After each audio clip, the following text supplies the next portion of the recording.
Okay, welcome everyone to this online version of the People's Voice Forum, Reflections and Lessons from Labor History and Working Class Internationalism.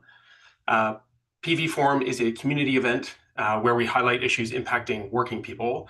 Some of our formats include movie screenings, panels with local community organizers, diplomatic representatives, and academics to discuss the ongoing class struggle, anti-imperialism, and to promote a socialist vision for the future. So we are very excited to continue this discussion tonight with Jeff and Hassan. My name is Peter Sikowski. I'm an organizer with the People's Voice Forum, and I'll be one of your co-hosts along with Amina this evening. But first, before we begin, we'd like to recognize that our work takes place on traditional Indigenous territories. We acknowledge that we are on the traditional territory of many nations, including the Mississaugas of the Credit, the Anishinaabe, the Chippewa, the Haudenosaunee, and the Wendat peoples, and it is now home to many diverse First Nations, Inuit, and Métis people. We're thankful to be able to work and live in these territories, and we're also thankful to the First Nations, Métis, and Inuit people who have cared for them for centuries. We also must use this land acknowledgement as a reminder of our important work to commit to and expand upon our solidarity with Indigenous people. We stand in solidarity with 1492 Landback Lane, with the Wet'suwet'en land defenders and their allies across the country. We also stand in solidarity with the families of the missing and murdered Indigenous women and girls, and with survivors of the residential school system, with their families, and with those families whose children never returned. We must organize with these and all other Indigenous people against the ongoing genocide perpetrated by the Canadian state and big business, with the end goal of winning Indigenous nations' rights to self-determination and sovereignty up to and including secession. As we express our solidarity with the Indigenous people of this land, so too do we extend this principle of support and solidarity to the struggle of Indigenous people in Palestine in the face of the ongoing genocide. I'd also like to introduce the hosting organizations for our event tonight. That is the People's Voice newspaper, the Canadian Freelance Union, New Labour Press, which you can purchase a copy of Jeff's book in Canada, and Labour for Palestine Canada. And with that, I'll throw it over to Amina to make some introductions. Good evening, everyone. My name is Amina. I'm a union organizer, and I am the current VP, Vice President of the Canadian Freelance Union. We are part of Unifor the Union, and I'm so proud to be here tonight with all my comrades. And I also am part of Labour for Palestine Canada, and also have been doing work with Labour for Palestine, the US, and we know some of them are watching tonight. I'm really honored to introduce Jeff Schuhrke, who is a labor historian and assistant professor at the Harry Van Artsdale Jr. School of Labor Studies, SUNY Empire State University in New York City. And we all read his first book, and we reviewed that, and it was called The Blue Collar Empire, The Untold Story of U.S. Labor's Global Anti-Communist Crusade. And we are so happy to read this book, which we are discussing tonight, which is No Neutrals There, U.S. Labor Zionism and the Struggle for Palestine. And I would love to introduce Hassan Husseini, is a longtime labor activist that we all know, who's been very active with international solidarity, mentored many of us like myself. He is the member of the National Steering Committee of Labour for Palestine Canada. He is a national negotiator at Public Service Alliance of Canada and a member of Unifor Local 2025. And now we will begin. And I think I have the first question for both panelists. Just bear with me, and I'm going to pull them out. Okay. I think we were just going to start with Jeff and Hassan doing. Yes. Okay. Sorry so about that. Jeff, if you wouldn't mind, just an overview of the book, that'd be great. Thank you. Yeah, thank you very much. Thank you to People's Voice for organizing this, and thanks also to the Canadian Freelance Union, Labour for Palestine Canada, New Labour Press, very proud to be on this panel with Hassan and Amina and Peter. And thank you all for who are joining tonight. So yeah, a brief overview of the book.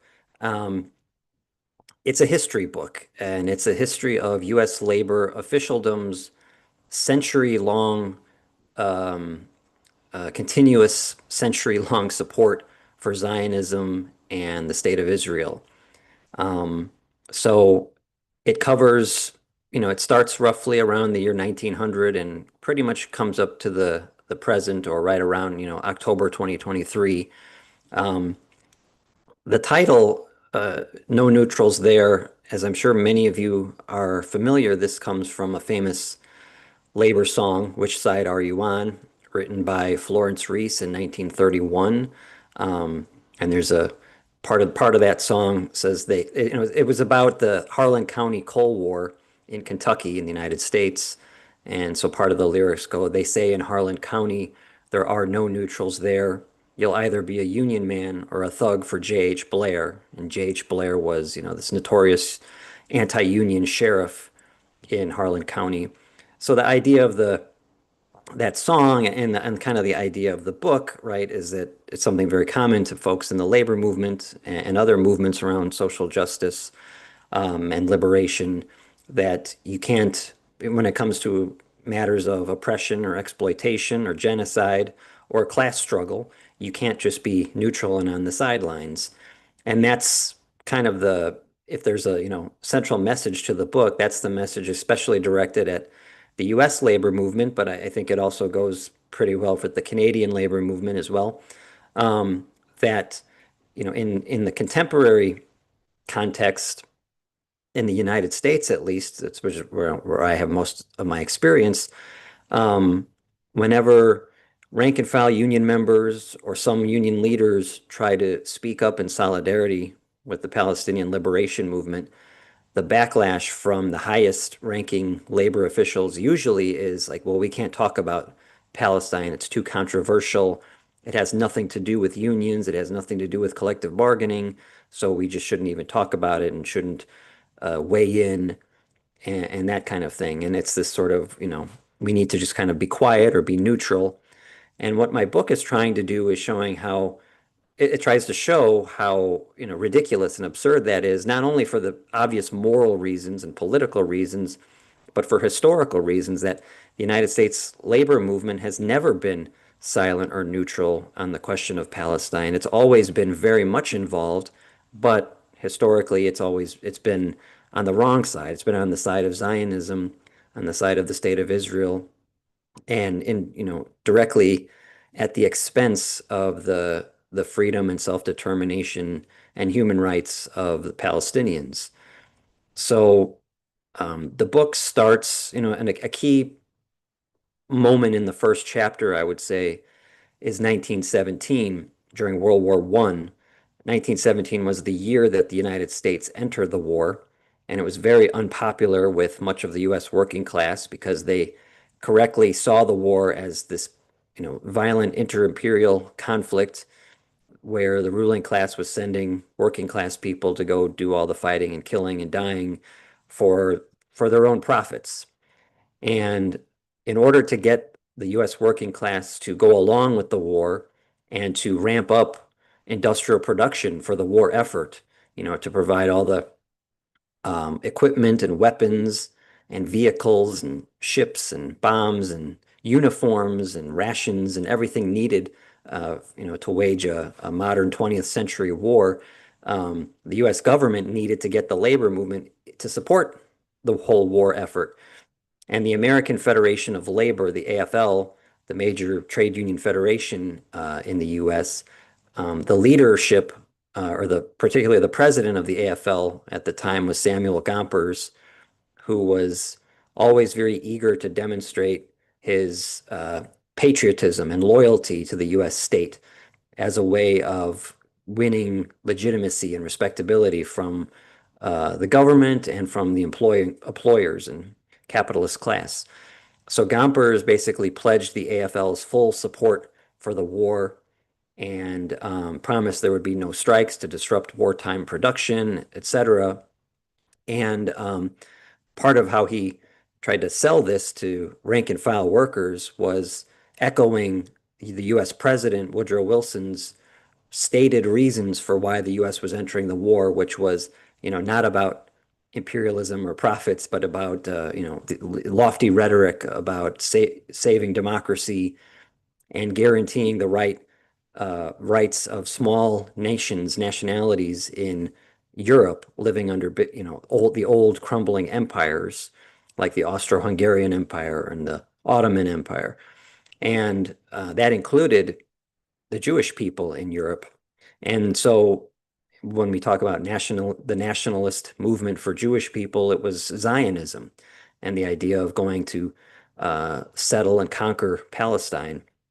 So in November 1917, the British government, which the British at that time were taking over Palestine in the war, they put forward the famous Balfour Declaration, which essentially said that the British Empire was supporting the Zionist aim of creating a Jewish state in Arab Palestine. And literally just a few days after the Balfour Declaration, the American Federation of Labor held its annual convention. Um, and at the convention, they passed resolutions, pro-war resolutions, endorsing President Wilson's, again, stated aims for the war. And there was a particular plank that basically endorsed Zionism, saying the AFL is in support of the Zionist aim of creating a Jewish state in Arab Palestine. And this was literally days after the, really important consequential Balfour Declaration. And pretty much from that point forward, and I won't go into all the details. I'm just saying this is like sort of where the book starts. From that point forward, U.S. labor was on board with Zionism. There's a lot of other stuff that happened, of course, but just briefly moving forward in time, another key moment, 1948, the Nakba and the violent establishment of the State of Israel with at least 15,000 Palestinians killed and 750,000 Palestinians made refugees. The U.S. labor movement at that point, the AFL, as well as the CIO, Congress of Industrial Organizations, the other major trade union center, which the two a few years later merged together into the AFL-CIO, they both, again, really strongly supported the establishment of the State of Israel, using their political influence and economic power that they had accrued at that point in time. 1948 was sort of the height of power of the U.S. labor movement. And they vigorously were lobbying the U.S. government to recognize the Israeli state, to send weapons to Zionist militias that were carrying out an ethnic cleansing campaign through the Nakba. And coming out of that, after the establishment of the State of Israel, U.S. unions and the AFL-CIO, over the years, over many decades, were giving hundreds of millions, if not billions of dollars to nation building or actual settler colonialism, building all kinds of public facilities and infrastructure, buildings, housing developments, hospitals, sports stadiums, community centers, union halls, everything, lots and lots of money to actually literally construct the State of Israel. And this money coming from union treasuries, from pension funds, strike funds, directly being invested into the building of the Israeli state. And many, many other examples throughout this 100-year history of U.S. unions and the major labor federations, providing not only political but material support to the Zionist project and to the Israeli state. And again, always at the direct expense of the Palestinian people. So that's what the book kind of lays out, that whole history. But it also talks about some of the moments of rank and file union members and some union leaders in the U.S. pushing back against this and pushing for an organizing and solidarity with Palestinians, especially in more recent decades. So it has that side of the story as well.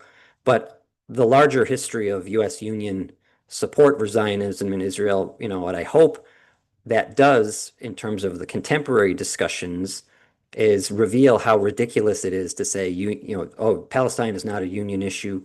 I mean, it's obviously ridiculous on its own without needing a book, just for the basic moral and political reasons. But the historical reasons also, I think, are pretty important. So that's just a kind of brief overview of the book and what it is, and I'm sure we'll talk a lot more about it. Thanks. Great. Thanks, Jeff, for that. That's great. Hassan, if you wouldn't mind, yeah, speaking about your work. Thank you. Thank you, Peter, and thank you, Jeff. It's great to be on the same panel with you. Again, I will extend my thanks to the organizers, People's Voice, New Labour Press, Labour for Palestine, as Unifor Freelancers Local. I wanted to just provide a little bit of context in relation to the labor movement's support for labor Zionism in Canada in particular. For those of you who haven't read Jeff's book, there's a great deal of details in the book about of course, the broad context is the history, of course, of labor Zionism, but also the role that labor unions in the US played in support for the Zionist state project, and not only in support of the Histadrut as a labor organization. For those of you who read the book, and of course I encourage you all to read it because it's an excellent book, and once you read it, if you haven't done so yet, you will see that there are a lot of similarities in relation to the support that the labor movement and trade unions in the States provided to the Histadrut and to the State of Israel, that you'll see in the United States was also to a great extent mirrored in Canada. Of course, Jeff and myself will put the whole thing in the context of two things. One is that support for labor Zionism within the Canadian labor movement and the American labor movement predated even the 1948 Nakba, predated the establishment of the State of Israel. And so with the establishment of the Histadrut, not so much as a trade union organization, but as an colonizing agency, as Golda Meir called it, we saw in both the United States and Canada support for the Histadrut. You have to understand as well, at that time, as Jeff said, we had this Gumperist business unionist model at that time that we were seeing from the turn of the century up to the establishment of the Histadrut in colonized Palestine at the time. And so within that context, there was support for the Zionist colonization of Palestine within the labor movement. Of course, that existed, but it reached heightened levels, I would say, in the 1940s and 50s, specifically in the context of the Cold War, the anti-communist drive within the labor movement in Canada, the purges, if I may call them so, of communist, revolutionary socialists and other militant radical elements within the labor movement in Canada. These purges essentially created a labor movement that is devoid of or empty from those radical thinking, radical acting elements of labor activists who played a key role in the establishment of the labor movement in Canada from the turn of the century. With that, you saw an alignment, of course, of the labor movement in Canada, as in the United States, with the Canadian state and with the vision of the Canadian state as part of the anti-communist Cold War interests and support. And in that context, of course, there was increased affinity, if you will, with projects such as the Zionist state, but also there was a rejection and hostility towards national liberation movements, not only in the Middle East, not only in Palestine, but across the world as well. In the context of Canada, and just a little bit of a sidetrack here, in the context of Canada, of course, right now we all hear about the RAND formula, right? And the RAND formula in the context of the called the world former the period after World War II, what we call the post-war compromise in the labor movement. Ivan C. Rand, who was a Canadian judge who presided over resolving the 1946 UAW strike in Windsor. When he resolved the strike, there was a compromise that was struck at that time because the strike was over recognition. The compromise that was struck at that time, it was, we will exchange recognition for unions and the rent formula providing for union dues, so union financial security, in return, of course, for respectability, in return for acceptance, and in return for making sure that the labor movement is not a radical one that is challenging the basic premise of capitalism and imperialism on the world stage. Incidentally, Ivan C. Rand was appointed in 1947 to be Canada's representative to the United Nations Special Committee on Palestine, UNSCOP. And Ivan C. Rand, under the Undersecretary of State, by the name of course, who later became our Prime Minister, I can't remember his name now, Pearson, they were very much Zionists in terms of their thinking and their affiliation, that they played a very important role, specifically Ivan C. Rand, in the pushing for the acceptance of the Resolution 181 of the United Nations in 1947 that partitioned Palestine at that time. And both these individuals who were critical in the Canadian state at that time became heroes for the Zionist movement in Palestine at that time.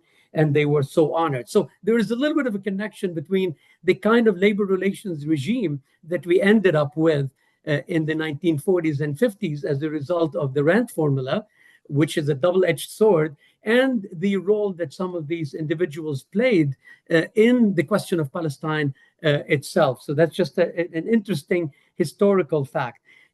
In Canada, during this period of time, the 40s and 50s, I would say that there was solidification of support for the Histadrut through the Histadrut Trade Union Council, an organization that, believe it or not, in Canada had 4 offices. It had staff across the country. It was headquartered in Montreal. It included within its ranks leaders within the labor movement, including from the CCL, or the Congress of Canadian Labour, which eventually became the Canadian Labour Congress. So in that context, the council, the Histadrut Trade Union Council, was established in order to provide the support for not only the Histadrut itself, but for the whole Zionist colonial project in Palestine.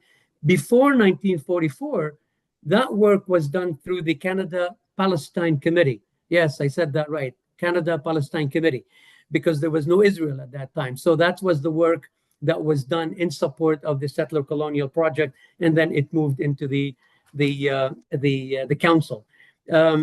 This work, or this support for Israel, started to wane over the years. To some extent, in the 60s and 70s, we saw the rise of more radical forces and independent labor action in support of national liberation movements and against the war and for disarmament. And that included also leftists and radical elements becoming more critical of Canada's position with respect to supporting the Israeli Zionist project. However, during this period and up to the 1980s, support was still entrenched in the Canadian labor movement for Israel. And support was in the form of resolutions, in the form of fundraising directly for the Histadrut, and for a specific project in Israel for building schools and so on.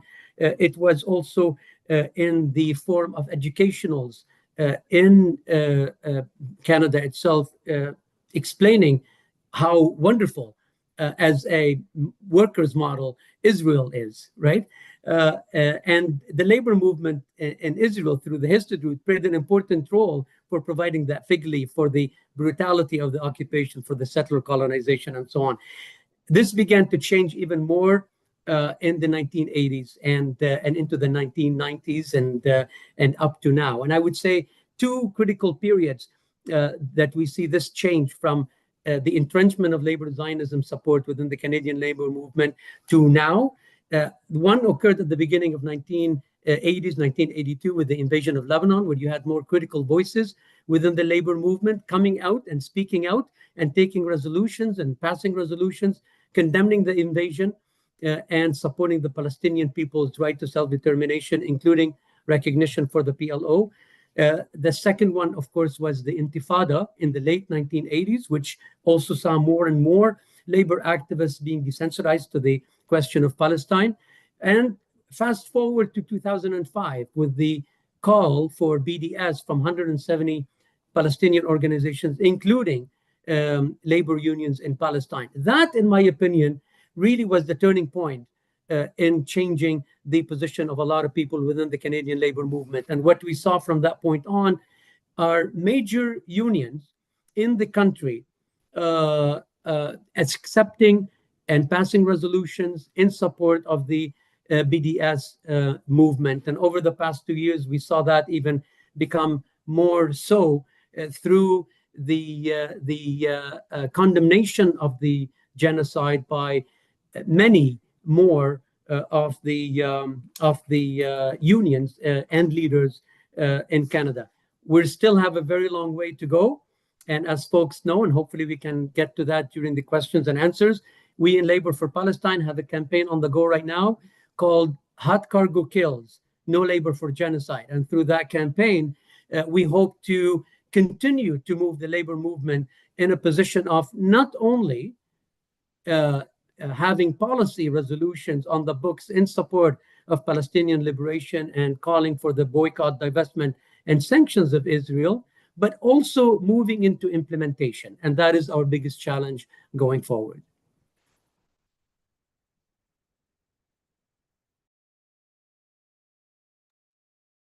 Thank you to both the speakers for kicking us off. And I believe we're ready for our questions.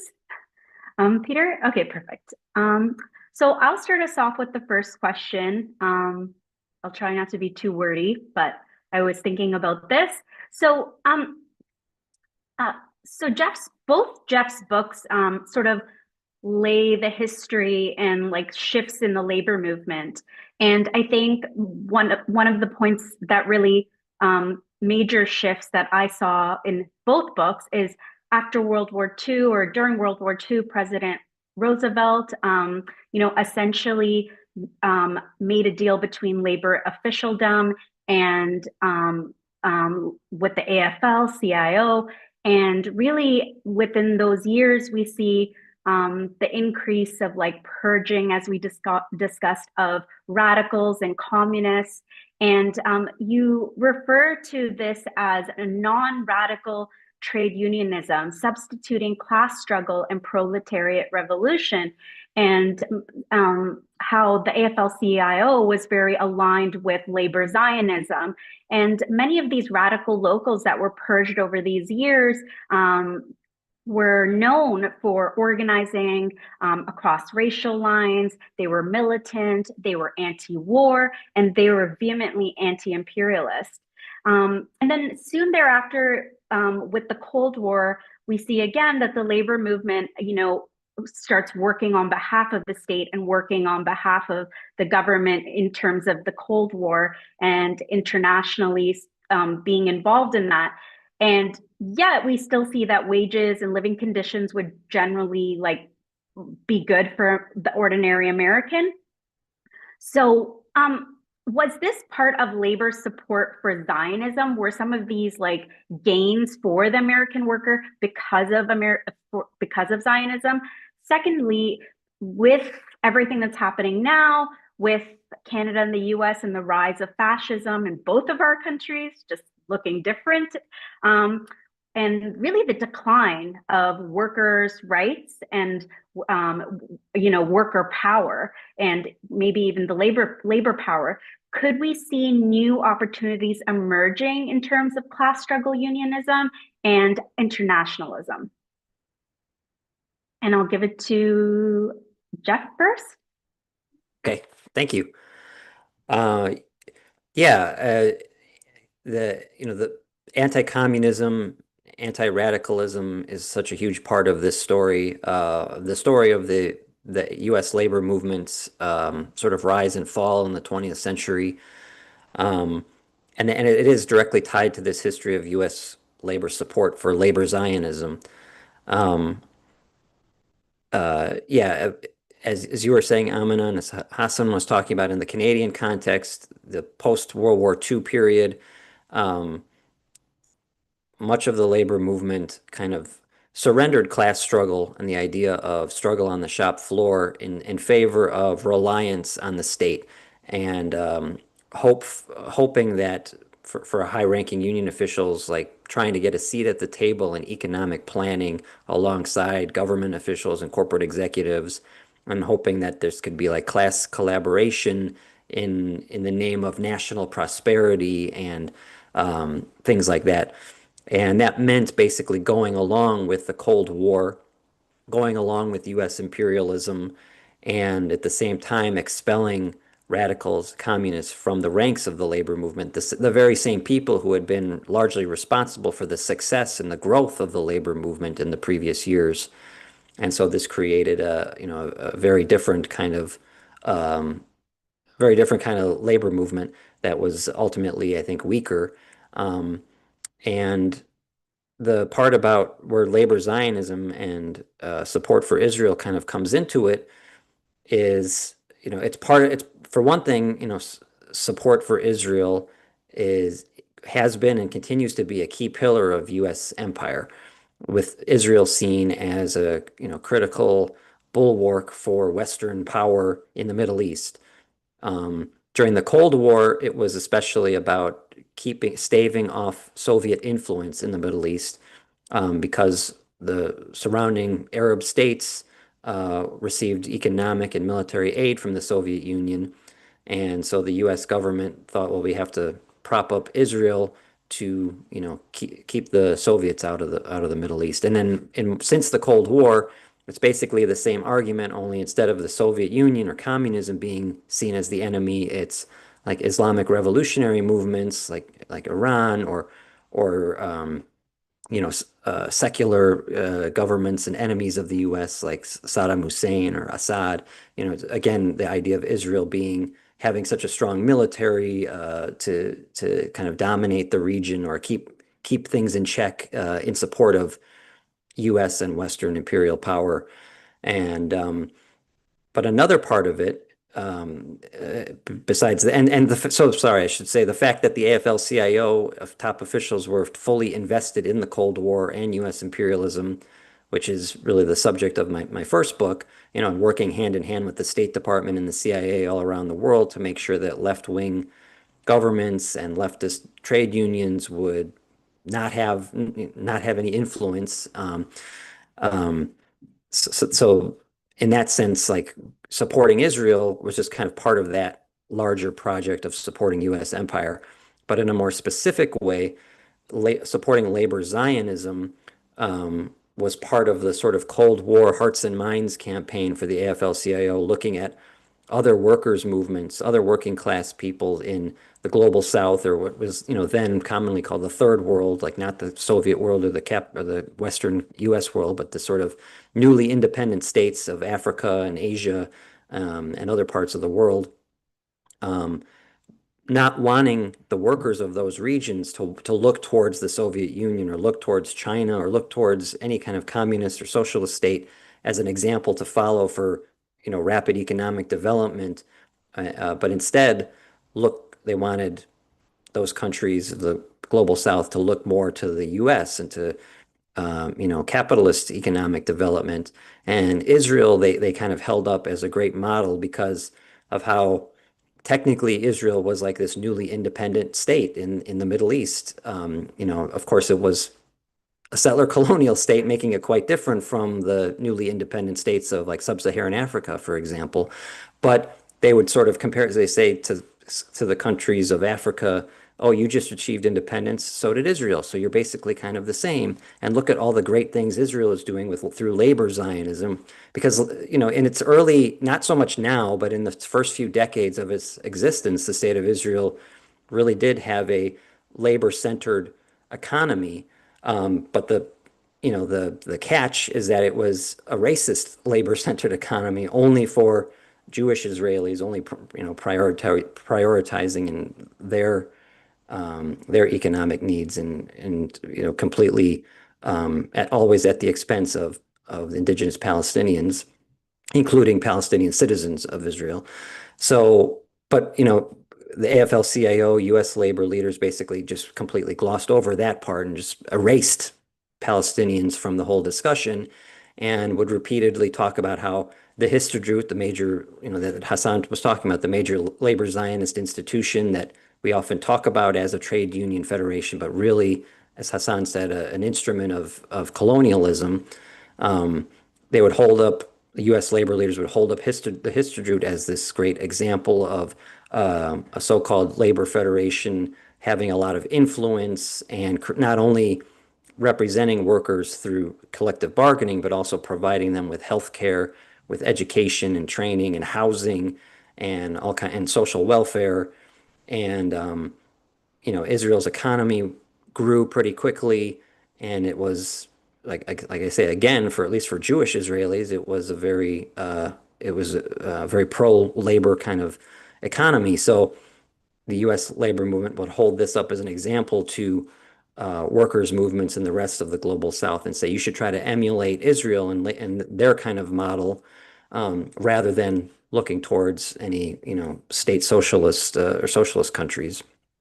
And in fact, and I talk about this a little bit in the book, the Histadrut and the Israeli government had, like in the 60s, an educational initiative for African. It was called the Afro-Asian Institute, I think, and it was mainly, although it had Asian in the title, it was mainly workers from Africa, unionists, who would come to Israel and take training courses on like union administration and collective bargaining, as well as like how to manage cooperatives and things like that.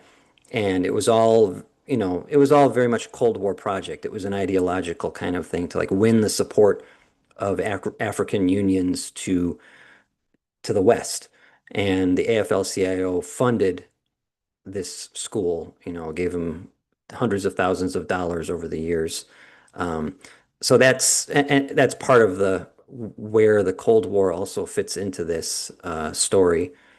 And I think to the second part of the question about, fascism today and what the kind of necessity of the working class through the labor movement and through community organizations and every other, through all kinds of organizations, the working class needing to resist and fight back against fascism, which we were seeing in places like Minneapolis, right, with the big day of action or general strike that happened on January 23rd, and the constant organizing against ICE.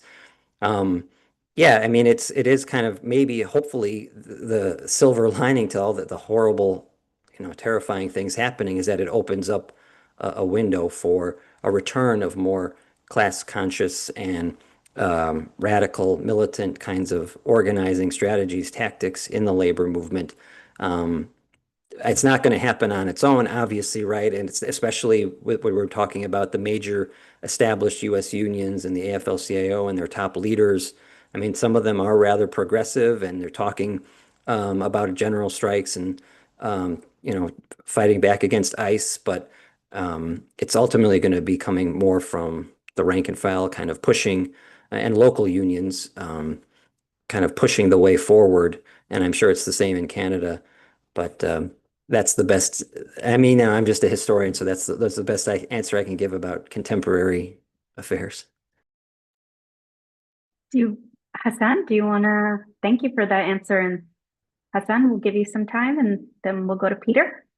Just very, very briefly, I'll just address maybe the last part. I think that in Canada, as in the United States, definitely when it comes to the labor movement, we are still living the legacy of the creation of a labor movement that is very much entrenched within the capitalist system, and that post-war compromise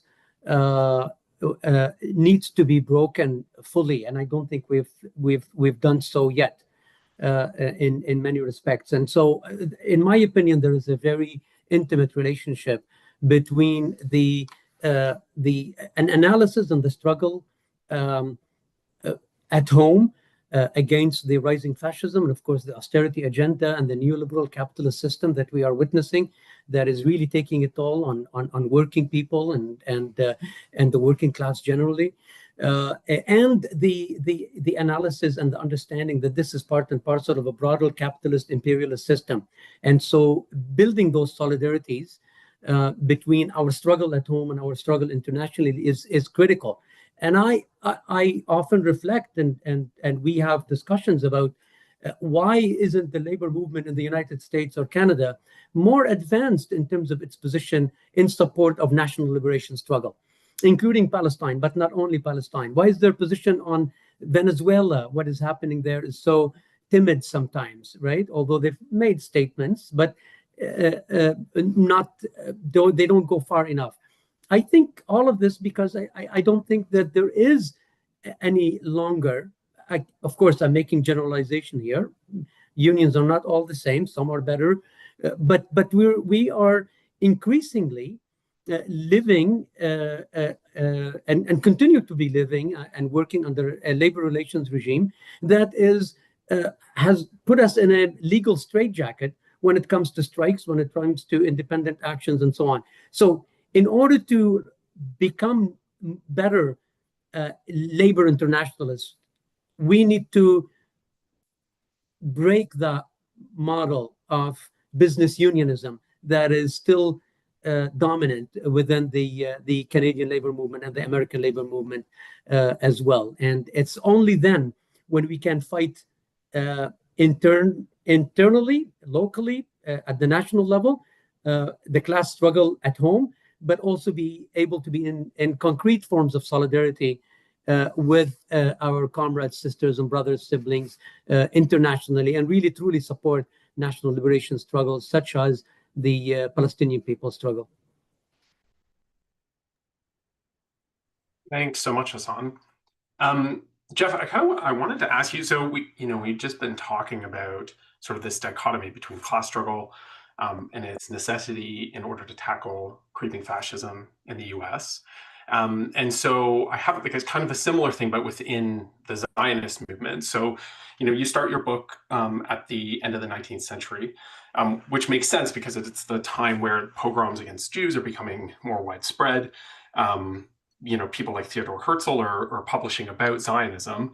And what I was struck by in the book, though, was how much sort of socialistic language is featured within the early Zionist movement, right? And so, my idea sort of is that, there, at the end of the 19th century, there's sort of two competing ideas about how to end Jewish oppression in Europe. One of them was socialism, sort of exemplified, as you say, by organizations such as the Bund, and then which was a working class organization. And then we have Zionism, which is a nationalistic Jewish movement, sort of taking inspiration from other nationalist movements in Europe at the time. And this is propagated mostly by upper class Jewish intellectuals and capitalists, et cetera.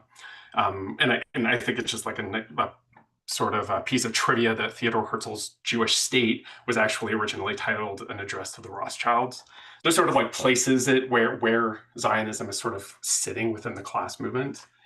But despite sort of like the competition between these ideologies, like a lot of the language surrounding the first Zionist organizations paid lip service at least to socialism and even Marxism. But gradually, these socialistic leanings were sort of eclipsed by nationalistic ones, we know, right? So that's the rise of the Likud party and Netanyahu.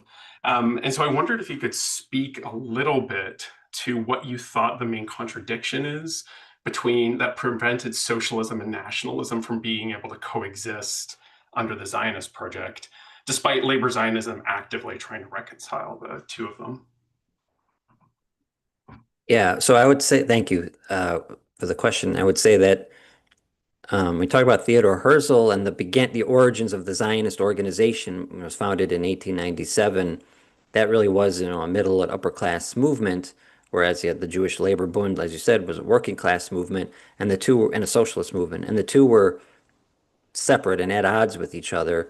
But then it was a little later, around the 1910s or thereabouts, that you started to have the beginnings of labor Zionism, which is when some of the working class socialist Jews in Europe kind of started pulling away from the Jewish Labor Bund, and embracing Zionism, but they embraced a kind of different type of Zionism. Whereas people like Theodor Herzl, their whole strategy for achieving a Jewish state in Palestine was appealing to the wealthy and the ruling class and imperial powers. The strategy of the socialist or labor Zionists that started to emerge around the 1910s and especially 1920s and beyond, their strategy was, well, we're just going to actually go to Palestine. We're going to build the Jewish state ourselves. And this is the origins of the Histadrut in 1920 and becoming, as we said, a kind of instrument of settler colonialism, of talking about not only the conquest of land, but the conquest of labor, creating a Jewish-only economy to lay the economic foundations for the eventual creation of the state of Israel. But it was different than the kind of more mainstream, if you will, or political Zionism of Theodor Herzl, the labor Zionism or socialist Zionism, that eventually came to dominate the larger Zionist project by about the 1930s, and then continued to sort of really be the most powerful political force in the state of Israel up until about the 1970s, 1980s, when the Likud party started to take over. Because all the first prime ministers and governments of Israel were labor Zionists. The first prime minister what was David Ben-Gurion, who was also the first general secretary of the Histadrut, and Golda Meir, another early prime minister, was also a leading figure in the Histadrut before entering politics. So anyway, yeah, there did remain. And then there was also, the more revisionist, or what we might call extreme right-wing Zionism, that the Likud party and other even more extreme parties represent. So like within Zionism, there have been all these different factions, some more quote unquote left wing or socialist, and others more clearly right wing. But at the end of the day, it's all Zionism, and it's all premised on complete conquest of Palestine and Jewish supremacy and racism and colonialism. But so that's probably the biggest contradiction. I mean, yes, it's a nationalist movement, Zionism, but it's nationalism premised on conquering land, and in the case of labor Zionism, conquering labor markets, economically, just not only physically expelling Palestinians, but economically marginalizing them, but the idea that would push them out economically. So, I would say that even despite the socialist rhetoric and or Marxist rhetoric and some of the, as I was saying before, legitimately pro-labor kinds of policies and social welfare programs and cooperatives and, things like that, it's not, I wouldn't call it actual real socialism, because it's always premised on racism, and socialism is a universal, for working class movement of freedom, not a movement of oppression. And so I would say that's kind of the major reason why those didn't work together. But also, part of why the right-wing Likud party kind of took over and kind of, labor Zionism kind of got less and less lost a lot of power and influence, especially by the 70s and 80s. In part was because of it. In some ways, it was a victim of its own success. It was a colonial movement. It was about creating a state and then, a so-called nation building. And it achieved that, again, at the expense of the indigenous people of Palestine. And then by the 70s or 80s or so, that mantra of the conquest of labor, or the highlighting what the labor Zionists called Hebrew labor, and which was this notion of like this image of a Jewish worker as a proletarian, and doing manual labor, and kind of a sort of gendered, manly kind of thing. This was a big part of labor Zionism in the early to mid 20th century, but by the 70s and 80s, Israeli workers were like not they weren't that into it. They were like, well, we'll have Palestinians from the occupied territories doing all the manual labor and all the the grunt work and the dirty work, the low paid manual work, or and then now it's increasing. It's still Palestinian workers from the occupied territories, but it's increasingly also guest workers from parts of Asia and elsewhere. So that kind of it was like a new generation of Jewish Israelis who didn't have that same kind of valuing labor for labor's sake, and these kinds of, partly because again the Israeli economy had developed, so kind of labor Zionism. And it's a similar story in a way, when we talk about the U.S. laborers of support for imperialism and militarism. It didn't work out very well for the U.S. labor movement at the end of the day. Like, it might have won some short-term gains for a certain segment of the U.S. working class, particularly industrial workers, white male workers, highly skilled workers. But eventually, once like the Cold War was won by the U.S. and the Soviet Union was dissolved, the U.S. government was kind of like, we don't have any more need for supporting you, or any more need to for the assistance of the AFL-CIO, and then quickly embraced. It had already been embracing neoliberalism and the international race to the bottom. So even though the AFL-CIO had been such a staunch supporter of the Cold War, it didn't benefit anything from the Cold War. And in the same way, you could say that about labor Zionism being so instrumental to colonialism and quote unquote nation building in Israel, but then ultimately not really benefiting from it.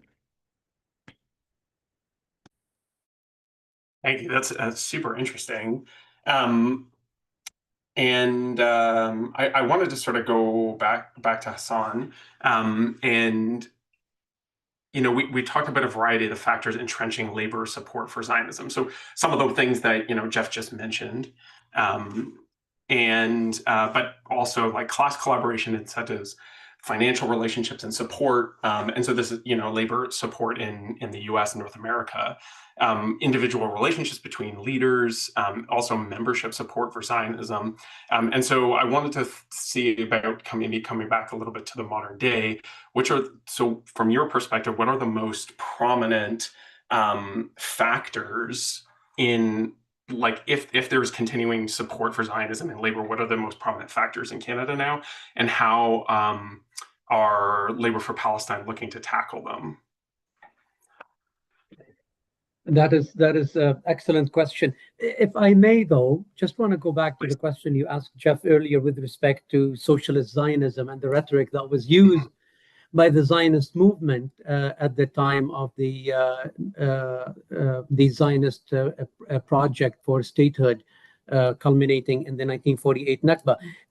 As Jeff said, it is a big contradiction. It is really not very different from when the white apartheid regime talked about democracy. Democracy, they used the rhetoric of democracy. They even had the practice of democracy, but that was democracy reserved for the white minority, right? And it was premised on the colonization and the erasure rooted in racism against the majority Black South Africans. It is also, when you talk about socialist Zionism, it's really also not very different from Nazi National Socialism, right? I mean, that's what they called it. And in both cases, it is based on deeply racist colonial. In the case of course, Palestine, it was very much anchored in the erasure of the Palestinian people and driving them out of their ancestral home. Socialism and Zionism cannot be even in the same sentence, and it is the biggest contradiction that ever can exist. And we need to dislodge that idea from the minds of a lot of activists, if there are any out there that still have this viewpoint. With respect to your question in relation to what are some of the factors that maybe make some leaders or unions Zionist in nature within the Canadian labor movement, I would say that at the present, there are very, very few Canadian unions that would be considered Zionist in the sense that we understood it historically, going back to the 1930s and 40s and 50s, whether it would be in the United States or Canada, with the exception perhaps of the Laborers International Union of North America. In Canada, I'm not sure, I think the United States will probably be the same, with the exception of LEUNA, which are definitely Zionist in terms of their leadership, never mind the other corruption and other questionable links that they have to questionable other organizations. Other than LEUNA, I would say there aren't Canadian unions that are Zionist or that are controlled by Zionist forces, right? As it used to be in the past. I think the problem we're facing right now within the Canadian labor movement is that there is definitely a fear. So those unions that are not speaking out, and I think the biggest weakness we see is within the private sector union, notwithstanding Unifor. Of course, Unifor is the biggest private sector union in Canada, and Unifor has a boycott, divestment, and sanctions position, and they're calling for the two-way arms embargo, which is very significant because Unifor does organize and has representation of workers in the arms industry in Canada. So this is an advanced position for a private sector union. They could do more, and we're going to try to push them and work with them to take a better position. But generally speaking, those unions or leaders that are not stepping up and speaking out over 2 years of horrible genocide that is taking place, that we've all seen on our TV screens, fear of that anti-Semitism label is one, right? It can be very powerful. So even if they are supportive at different levels of support, they're afraid to be labeled, right? So there's fear and lack of courage. There's also careerism. It is a powerful force that they may feel that if they speak out, irrespective of where they stand, whether they are Zionist or non or pro-Palestinian, they may decide that my career is above everything else, and so I'm not going to take a position, and I'm going to focus on, well, we go back to Gumperist business unionism, and that is bread and butter. I'm here to service the members, and anything else that is a distraction, because they're driven by this careerist frame of mind, which is culturally within the labor movement is very much entrenched as well.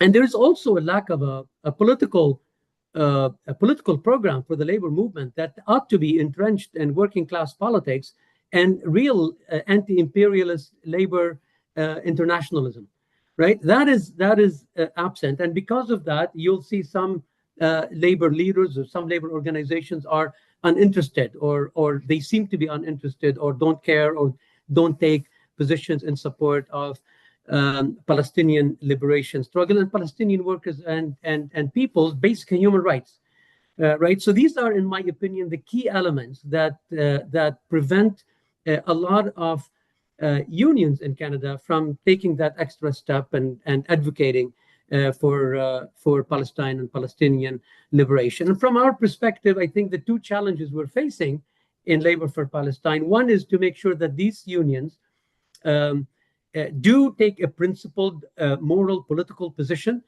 but at the same time, don't do it in a performative manner. And that's our second challenge is those who have good positions on paper how do we get them implemented, right? And that is, I think, our challenge going forward, because there is a critical unions in Canada that have supported the boycott, divestment, and sanctions, but we need to get them to the second stage of really acting on these resolutions, where we can put pressure on the Canadian state for its complicity, but also on Israel through multiplicity of areas, including the private sector and the corporations that continue to work with Israeli companies, institutions, and the state itself. And so that pressure needs to accelerate, needs to become such that they want to break and ultimately break their complicity, but put enough pressure on them to take that step through concrete implementation actions by the labor movement. Hot cargo, at this particular stage, in our opinion, is the way to go. And hot cargo, maybe I'll explain it later, but briefly, hot cargo is not about cargo. It's not about shipping only. It's not about the product. It's about the products. It's about the services. It's about the relationships. So from that perspective, whether you're a public sector union or a private sector union, whether you work at a manufacturing plant or you are a municipal worker, municipalities have relationships with cities and municipalities in occupied Palestine with other Israeli cities. And so breaking those connections with academic institutions that have twinning agreements with other academic institutions in Israel, I think these are all part of hot cargo. And so this relationship that needs to be broken, and in our opinion, as labor organizers, making sure that break our connections and our ties and our relationship with the Histadrut is critical first step before we move into the other areas of complicity. Thanks, Hassan. Yeah, I mean, Jeff, you speak about in the book a lot about sort of the social democratic labor leaders pointing to the Histadrut as, you know, this sort of paradise for workers, and something that we want to emulate here in the West or North America. And I mean, over time, the sheen has sort of worn off. I mean, no one is talking, I mean, from my perspective, like, as part of a labor union myself and looking into this, is that people don't talk about, at least labor leaders now are not talking about the Histadrut. And I mean, I think at least part of this has to do with sort of the left caucuses in the labor unions that you spoke about in the book that sort of started working, you know, you talk about Arab immigrants coming into Detroit and hooking up the Black Power movement, and then starting to push sort of a Palestinian solidarity at that time. And so I thought maybe you could talk a little bit. You know, we just talked about sort of the more modern versions of that, but maybe if you could talk a little bit about that, sort of the beginnings of the Palestinian solidarity movement within labor that you talk about in the book, starting, say, in like the 1960s, 70s. And the impact of these movements and how they helped usher in sort of the modern day versions of this, like hot cargo, et cetera. Yeah, one of the, I mean, even earlier, one of the earliest examples I found was actually as early as 1949, really as the Nakba was still unfolding, and a group of Arab American workers in New York, members of the International Ladies Garment Workers Union, writing this letter to their union president, David Dubinsky, saying, because the ILGW, this union, ILGW, was already giving like millions of dollars, donating millions of dollars to the Histadrut and to the newly established Israeli government. And so this group of Arab American rank and file members of the union wrote a letter to the union president saying, you're giving all this money to other causes. What about there's 750,000 Palestinian refugees? Can't our union donate some money to support them? I mean, it's a very timid and basic kind of ask, but still very important there because of how, as we've been saying, Palestinians have been systematically erased. You know, U.S. and Canadian labor leaders, Zionists, systematically erasing the existence of Palestinians and of Palestinian refugees. So for 1949, for a group of rank and file union members to be saying, hey, why aren't we doing anything to help these refugees, I think was significant. And they did convince the union to donate a paltry $5,000 in refugee aid, which is, nothing compared to the millions of dollars this particular union was giving to Israel. But it's still significant that it happened and how early it was. But yeah, it really kind of took off in the late 60s and 70s with the UAW in Detroit, as you mentioned, with Arab American auto workers who were facing systematic racism and discrimination, language barriers from the auto companies they worked for, from local government officials, and from even, unfortunately, from many of the UAW, the white UAW union leaders and union representatives.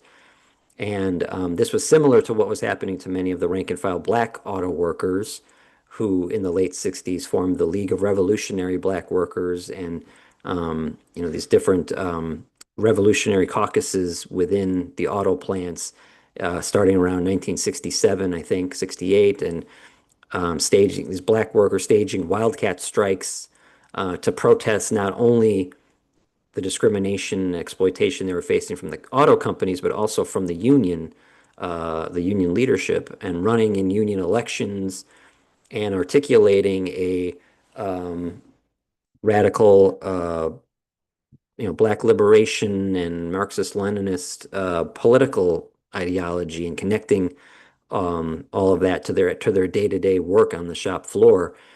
And many of the Arab American workers, Arab immigrants, who took inspiration from what their black co-workers were doing. And then, especially in 1973, at the time of the October War between Israel and Egypt and Syria, when the United States government gave, as it always does, a huge amount of money and military aid to Israel, and at the same time, high-ranking union officials, including in the UAW, were putting out statements, resolutions in its total support for Israel, and purchasing, as they already had been, but purchasing more State of Israel bonds. These are, bonds, direct investments into actual state building and infrastructure projects using union dues money, union pension funds. And so the UAW had taken out something like $700,000 and purchased $700,000 worth of Israeli bonds. And the Arab American UAW members in Detroit and the surrounding area found out about this right in the middle of this, October War. So they organized, and then in November of that year, 73, they held their own one-day wildcat strike at the Dodge main assembly plant, and shut down production for the day, about 2,000 workers. And there was an event where the union UAW president, Leonard Woodcock, was being honored at this gala dinner by a pro-Zionist organization, being given an award for being a good friend of Israel, which this was a kind of thing that was happening constantly with U.S. union presidents in this period between the 50s, 60s, 70s, these big events, gala dinners hosted by various pro-Zionist organizations giving awards to U.S. union presidents for their financial support for Israel. So they picketed that event, and then coming out of that, they formed an Arab Workers Caucus within the UAW to continue advocating for, for their own rights as a racial minority group within the union, and also to call for more democracy in the union, including direct election of top union officials, which is something that did eventually happen in the UAW, 50 years later in 2022. And they argued and called for divestment. This is kind of an early example of a BDS strategy within the labor movement, specifically, targeting Israel. And they also made the connection with South Africa. They said that the fact that, our union is giving our dues money to a state like Israel is similar to how the way we feel about that is similar to how black members of the UAW would feel if the UAW was giving their dues money to apartheid South Africa. So they made that, parallel, and they were successful in getting some of the union UAW locals to, divest or liquidate some of their Israeli bonds, but not all of not all of it. There was pushback from the high-ranking UAW officials, who are kind of claiming like, oh, this is actually a great investment. It's there's a great return on it, even though there wasn't a good return. It was all very much the only reason they were purchasing these bonds was to demonstrate, political support for Zionism. It wasn't about the financial aspect of it at all. And as Hassan was saying, the 1980s was a really important turning point. The Israeli invasion of Lebanon, and especially the Intifada, the first Intifada. And during that period, there was an effort by a group of progressive anti-imperialist union members in the Bay Area, California, to do kind of more education around the Histadrut and labor Zionism and U.S. labor officialdom's long history of being connected to that. And they put out a newsletter for several years, and then they helped several union locals around the country pass resolutions calling for an arms embargo against Israel, calling for the recognition of the PLO, calling for a Palestinian state. So that was a huge kind of breakthrough at the time in the late 80s and 90s. Then another key turning point was in the early 2000s during the Second Intifada, and this was also the beginning of the so-called War on Terror when George W. Bush invaded Afghanistan and Iraq, and there was a lot of anti-war organizing and mobilizations happening, including within some of the unions, again, mostly at the rank and file, local union level. And they were connecting the dots between what the U.S. was doing in Afghanistan and Iraq and what Israel was doing with, in the occupied territories during the Second Intifada. And then that's when the Labor for Palestine in the United States was founded in 2004. And then immediately after that, 2005, as Hassan was saying, was the BDS, launching of the international BDS movement. So with that, in that moment, there was kind of the creation of a permanent network of union activists to be organizing and educating around Palestine, and a very clear strategy instead of demands around BDS. And so it's kind of continued to build ever since. There have been, a few, one of the places where the U.S. labor movement lags behind the Canadian labor movement is most of our major unions don't even rhetorically support BDS. Like Hassan's been saying, that the challenge in Canada is many unions might support BDS, but they're not, at the level of rhetoric and resolutions, but actually getting them to implement it has been a challenge. And in the US, there hasn't even been even rhetorical, even resolutions, except for the Industrial Workers of the World in 2011, and then UE, United Electrical Workers, in 2015.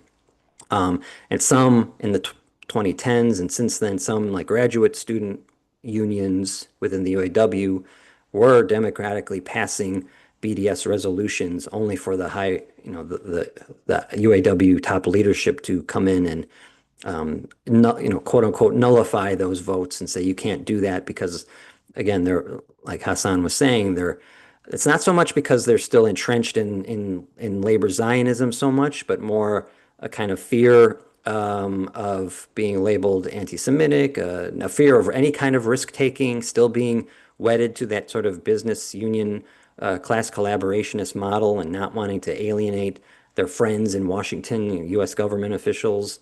So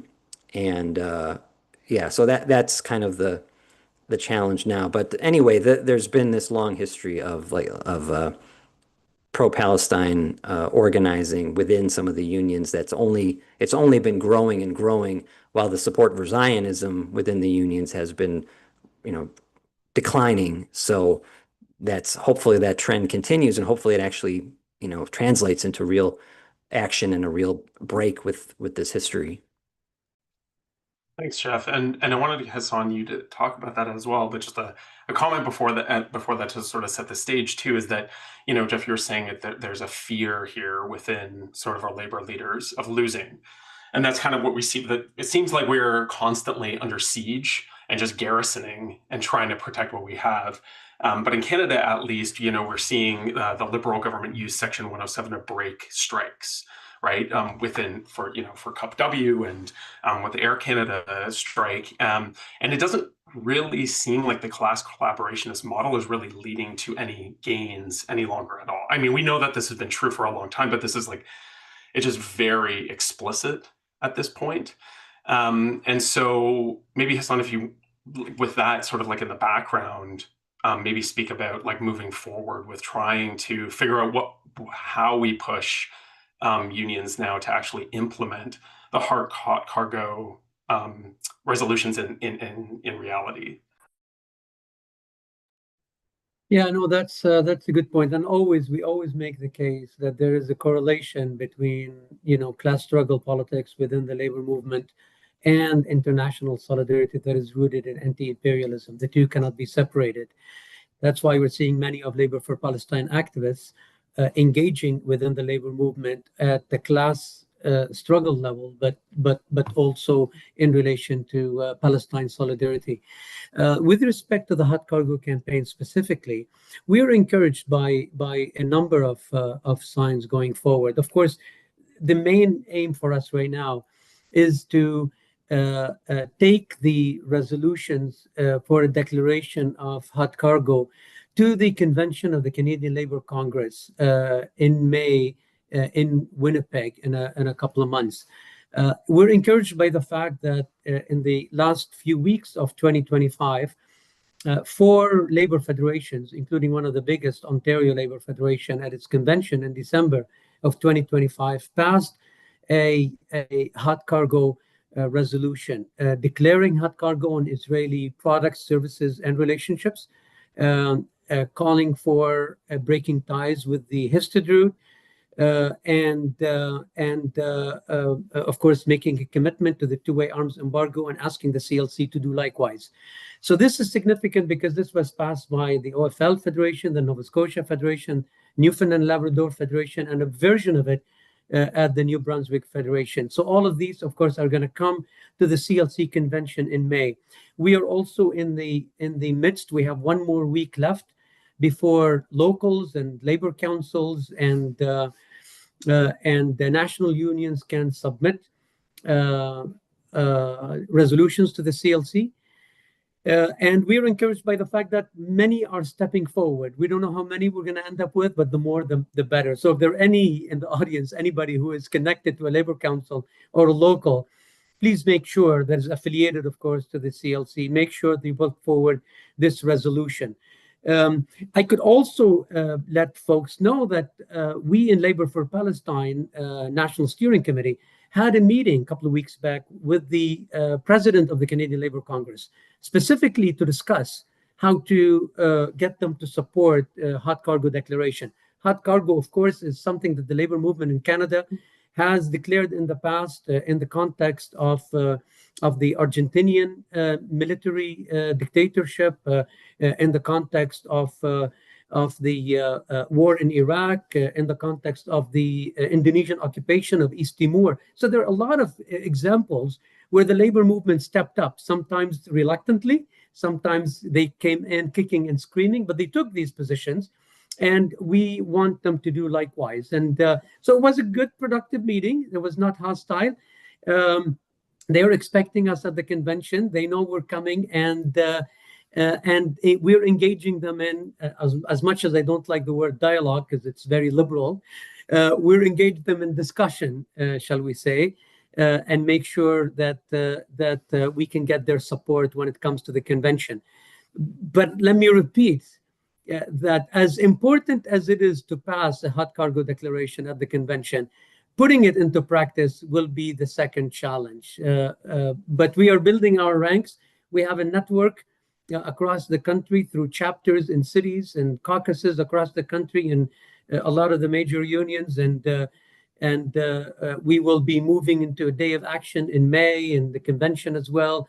And more work ahead of us to make sure that we act on these resolutions and contribute to making sure that the rogue apartheid settler colonial state of Israel is isolated within Canada, and the companies and the entities and the governments at all levels in the Canadian state that are complicit in the state of Israel are targets of ours, and they move themselves from any complicity. So there's more work ahead of us than we've seen over the past 2 years, definitely. Excellent. Thanks, Hassan. I just wanted to preamble this. I'm going to toss it over to Amina for the last question, but we sort of have an end time of 8:30, so we're very close to it. So perhaps Amina will ask her last question, and then maybe we can get through it slightly quickly, and then we'll just wrap. Thanks. Yeah, I think the final question that I think is very important, and when we're out there organizing in the field and talking to different types of people, I know I'm talking to my own Muslim community and talking to them about their union and their members of different unions, And I just wanted to ask both of you before we end, why do you think it's still important for workers to engage with the union for Palestinian solidarity, for different types of international struggles like the Palestinian Liberation Movement? Why should we keep pushing within these organizations? And I'll give it to Hassan and Jeff to end it. 2 points. Number one, I can tell you that over the past 2 years, a lot of union members that we met at demonstrations and actions in support of Palestine were not active in their unions prior to engaging with Labor for Palestine and engaging with the Palestine Solidarity Movement broadly. And they understood that labor is taking a position as opposed to a lot of other organizations in the country. Unions are, in many respects, as timid as they may be at times, they're stepping up. And so that appealed to them. And they are now, many of them are engaging in the labor movement and becoming more active in their locals and labor councils. The second point I want to make is that the organized labor movement is the biggest mass democratic organization we have in Canada, in the country, in the United States. Notwithstanding some of the criticisms that we spoke about earlier with respect to the business unionist model that they are working within, they are still the only mass organizations that actually are practicing some democratic governance and structures internally. And so it is very important from that aspect for us to continue to engage with the labor movement as opposed to doing it outside the labor movement. And labor has a great deal of power. We know that as leftists, as Marxists, as socialists, we understand that. We've seen it in historically, and that is a arena that we need to rebuild as opposed to abandon. And there's a great deal of power that can be exercised for change internally, but also in terms of international solidarity with oppressed and occupied people and colonized people. I can't really add much to that. I completely agree with everything Hassan said. For all their shortcomings or faults, unions are the most democratic organizations that we really have in a capitalist society, and they are very powerful being organized, in the workplace and bringing together workers of all different races and nationalities and cultures and genders and political persuasions, and bringing everyone together in the workplace and organized. And we know historically that unions, when they take on class struggle, when they take on anti-racism, anti-imperialism, anti-colonialism, when they fight for socialism, they are incredibly powerful and effective. And historically, we also know that unions are malleable. They can change. They can be strengthened. They can be improved. And that's where, engagement and organizing and are really vital. So Hassan said it much better than me, but I'm better at writing these things. So if you read the conclusion of my book, I think I make the case there. But thank you. Thank you so much, Hassan and Jeff. I think that's a perfect place to end. I'm sorry we didn't get to everybody's questions in the chat. I sort of wrote a couple things, but there are lots of, obviously, tons to talk about here. So I just wanted to finish off by saying that this has been a presentation by the People's Voice Forum. Thank you so much for attending. We'll definitely have more events coming up this year, so please look out for those. You've been listening to Jeff Schuhrke and have talk about his book, No Neutrals There, U.S. Labor, Zionism, and the Struggle for Palestine. You can get that book through Haymarket in the U.S. and also through New Labor Press in Canada. And you've also been listening to Hassan Husseini from Labor for Palestine. He's actively working, as you listen to here, resolutions, passing hot cargo resolutions being passed through the CLC. That's going to be upcoming this year. If you are a union member and you can get delegate status, or even if you cannot, please reach out to Labor for Palestine to pass along the resolution to your executive and to your other labor members so that they can get on board with this resolution, which is desperately needed in the labor movement. I'd also like to thank our hosts again, People's Voice Newspaper, the Canadian Freelance Union, New Labor Press, and Labor for Palestine. And then finally, thank you to Hassan and Jeff for joining us. And Jeff, for the second time, it's very great to see you both here. Thank you. Thank you very much. Appreciate it.